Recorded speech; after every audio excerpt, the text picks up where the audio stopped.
అతి తక్కువ ఫీజుతో కోచింగ్ ఇస్తూ మీ గవర్నమెంట్ ఉద్యోగం కళని నిజం చేస్తుంది లేస్ అకాడమీ.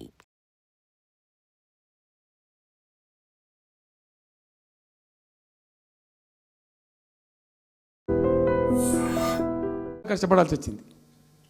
ఇప్పుడు ఈ రాజభవన్ పక్కనే గేట్ పక్కన ఒకటి ఉంటుంది చూడండి, కాదు ఒక టవర్ ఉంటుంది ఒకటి.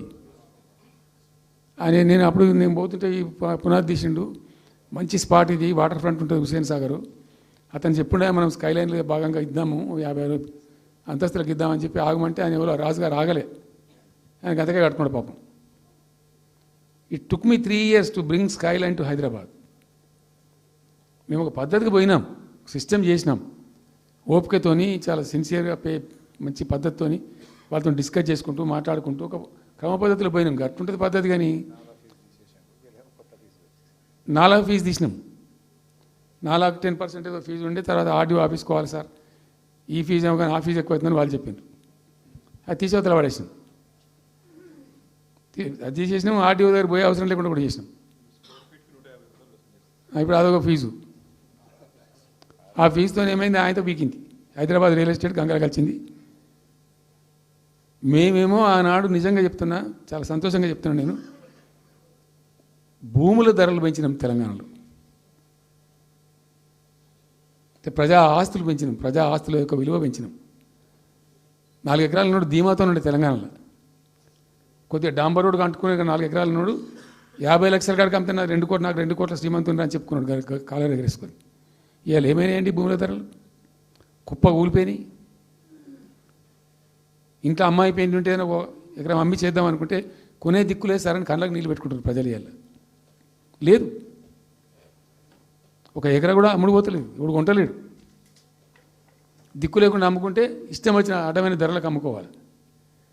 సో ఈ అరాకిరి మాటలు చెప్పి అడ్డమైన హామీలన్నీ ఇచ్చి నీకు చేసాదగాక కేవలం రాజకీయ అధికారమే మా లక్ష్యం అనే పద్ధతిలో ఇచ్చి ఇలా ప్రజలను వంచి అటు రైతాంగాన్ని నడిపిస్తున్నారు, పేద ప్రజలు నడిపిస్తున్నారు, పేద విద్యార్థులు నడిపిస్తున్నారు, రిటైర్డ్ ఎంప్లాయీస్ నడిపిస్తున్నారు. పచ్చి అబద్ధాలు. కేసీఆర్ చేసిన అప్పులకు వడ్డీలు కట్టలేకపోతున్నావా? కావు ఉతికింది కదా, ఈ చెంప ఆ చెంప వాయించింది కదా.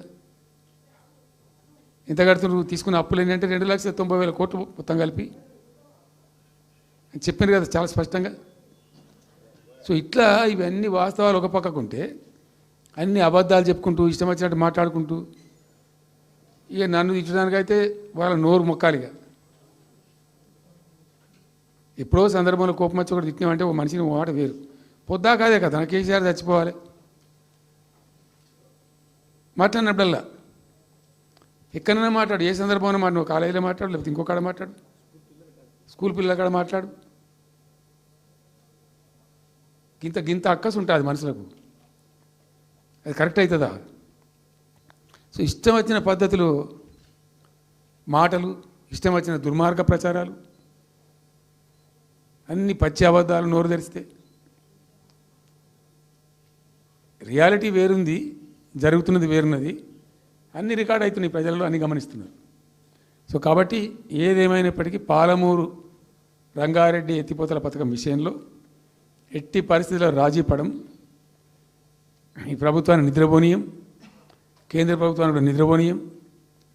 మా హక్కుల పరిరక్షణకు ఒక డ్రాప్ తక్కువైనా కూడా at any cost, at whatever cost, TRS పుట్టిందే తెలంగాణ ప్రజల కోసం.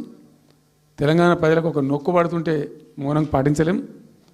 మీరు ఏం ఊరుకో ఏం చేసుకో. నాకు ఇన్ఫర్మేషన్ వచ్చింది, మీటింగ్ జరుగుతుంటే మరి 4 గంటలకు అయిపోవాలి లెక్క ప్రకారం. It was extended. 5 గంటలకే ఉత్తమ్ కుమార్ రెడ్డి ప్రెస్ మీట్ పెట్టిండు. మీకు కూడా వచ్చి ఉంటుంది ఇన్విటేషన్. ఎందుకు కేసీఆర్ కాగానే మనం ఇంకొక వరుస మళ్ళీ మురగాలి చిట్ చాటు, అది కూడా ఎందుకు మొరగడానికి? ఆ మొరుగుడుకు వాల్యూ ఉంటుంది. So thank you so much. ఈరోజు నేను ఏమంటున్నాను, మీతో ఒక request, Rahul don't be hasty. ఇవాళ I'm only restrict my self to Palamuru ఎత్తిపోతల పథకం. అది డైల్యూట్ అవుతాయి కాబట్టి ఇలా చెప్పాను. నేను ఉంటున్నా, మీకు అందుబాటులో ఉంటుందిగా. I'm on the field now. కాబట్టి మీకు please here me. You have to excuse me today. దానికే నేను రిస్ట్రిక్ట్ అవుతాను. ఇలా any question 100 questions you put me, I will give you answer. tomorrow or day after, any time. Thank you.